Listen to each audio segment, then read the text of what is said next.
Assalamualaikum warahmatullahi wabarakatuh. Hai teman-teman semua, mari kita lanjutkan pembahasan selanjutnya, yaitunya al-mubtada wal khabar. Sebelumnya, mari kita masuk kepada tujuan pembelajaran. Yang pertama, siswa mampu memahami definisi dan karakteristik al-mubtada dan khabar. Yang kedua, siswa dapat membedakan antara mubtada dan khabar serta memahami elemen-elemen yang membentuk keduanya. Yang ketiga, siswa mampu menyusun kalimat mubtada dan khabar dengan tepat. Mari kita cari tahu apa itu definisi dari mubtada dan khabar. Ma huwa ta'riful mubtada wal khabaru? Di sini kita dapat lihat bahwa definisi dari mubtada yaitu huwal ismul marfu'u al-'ari 'anil awamilil lafziyah. Artinya adalah isim atau kata benda yang marfu' yang kosong dari pengaruh amil lafaz.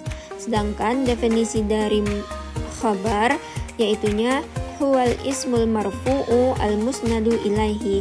Artinya adalah isim marfu' yang disandarkan kepadanya atau isim marfu' yang disandarkan kepada mubtada. Untuk lebih jelas, mari kita masuk kepada amsilatul mubtada wal khabar. Contoh dari mubtada dan khabar. Contoh yang pertama yaitu Zaidun qaimun. Zaidun artinya Zaid, qaimun artinya berdiri. Jadi di sini Zaidun qaimun artinya Zaid berdiri. Zaidun sebagai mubtada, qaimun sebagai khabar.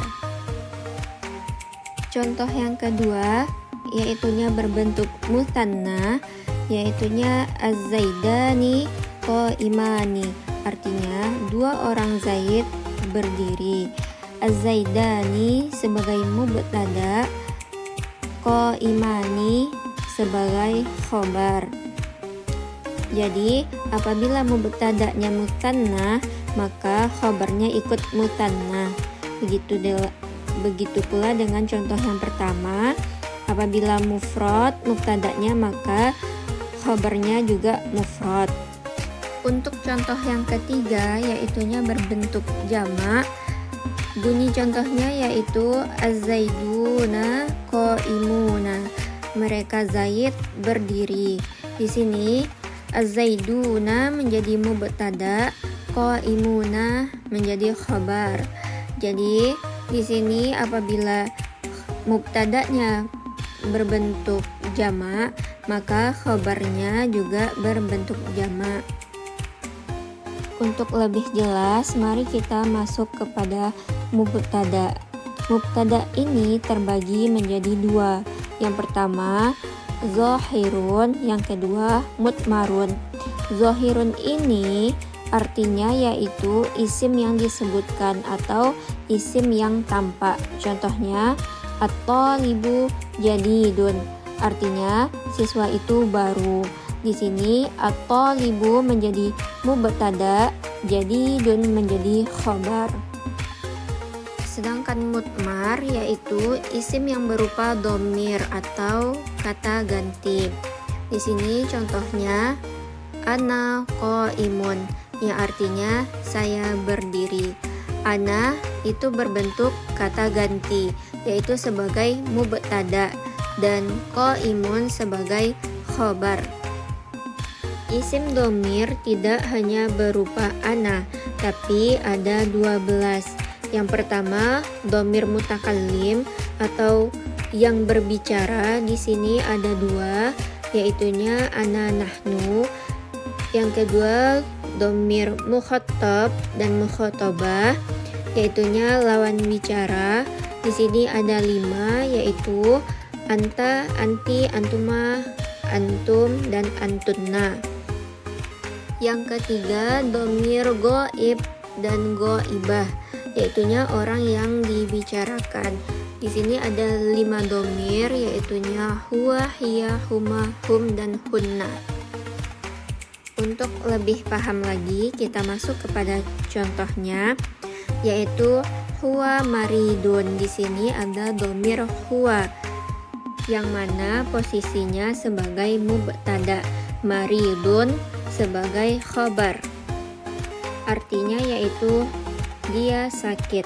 Contoh yang kedua, hum hadiruna. Di sini terdapat hum yaitu dhamir jamak, artinya mereka.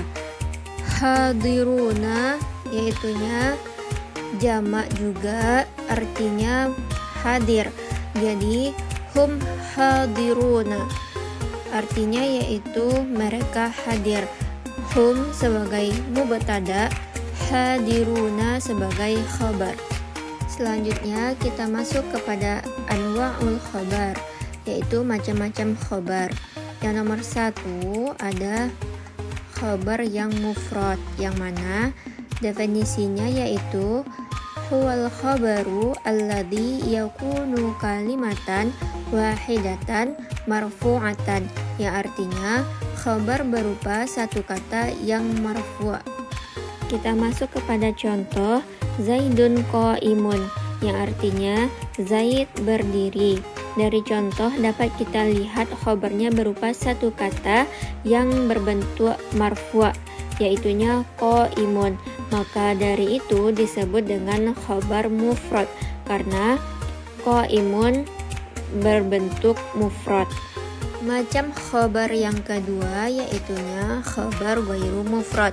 Definisinya yaitu huwal khabaru alladzi la yakunu kalimatan wahidatan, yang artinya khabar yang bukan berupa satu kata saja. Di sini khabar ghairu mufrad terbagi menjadi 4 macam. Yang pertama, khabar yang berbentuk jar majrur, yang kedua dzaraf, yang ketiga fi'il dan fa'ilnya, yang keempat mubtada bersama khabarnya. Mari kita masuk kepada contoh dari khabar ghairu mufrad.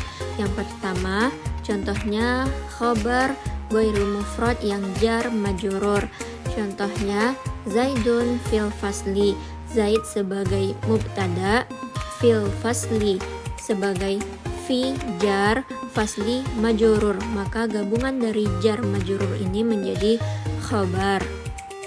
Arti dari kalimat ini yaitu Zaid di dalam kelas.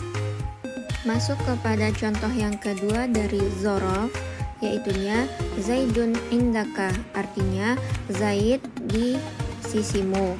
Zaid sebagai mubtada, indaka sebagai dzaraf, yaitunya menjadi khabar. Contoh khabar ghairu mufrad fi'il dan fa'il yaitunya Zaidun qoma abuhu, artinya Zaid ayahnya berdiri. Zaid sebagai mubtada, qoma sebagai fi'il, abuhu sebagai fa'il, maka fi'il dan fa'ilnya menjadi khabar. Yang terakhir, khabar ghairu mufrad, mubtada dan khabarnya. Di sini contohnya Zaidun jariyatuhu zahibatun, artinya yaitu Zaid budak perempuannya kabur atau pergi. Zaid sebagai mubtada, jariyatuhu sebagai mubtada, zahibatun sebagai khabar. Maka khabarnya di sini yaitu jariyatuhu zahibatun, gabungan dari mubtada dan khabar. Baiklah adik-adik, penjelasannya cukup sekian tentang mubtada dan khabar. Selanjutnya mari kita melakukan evaluasi tentang materi pada hari ini, yaitu mubtada dan khabar. Selamat mengerjakan.